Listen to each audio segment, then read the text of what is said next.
Ya Zizi, Ya Zimu, Navnezi Badi Kokamu. Allahu, Allahu, Rahmanu Koya Rahimu.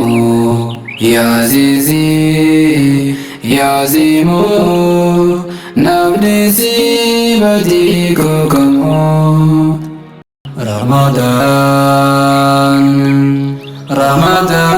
Ramadan Baganu nufte barakan Jia gammachuu fi kan jaalala Nuri nagaan Nafati abbaayee keenya sheekadaaf leenca Oromiyaa Kayyoosaa galmaan ga'uudhaaf onnattee barka Oromiyaa Qabsoofte kunoo dhirtini kallattii jiru hundumaan meebanii ol seen ilaali ni gartaa hojii namummaa godhatte kunoo gamnoonni himoo burqaadiin islaamaa dhaqii beekumsa barbaadi akka shamarran muslimaa addunyaa fi jaalaltiinis obboleewwan diin islaamaa bakka inni jiru nankatan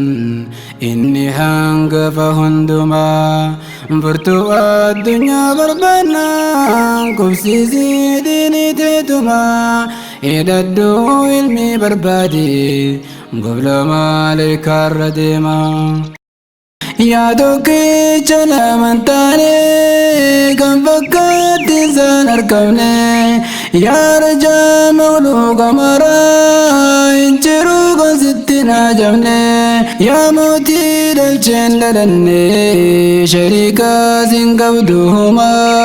gooftaan foon uffatee deeman san ilaalcha jarree wallaalummaa wanni naan bo'ee si kaddu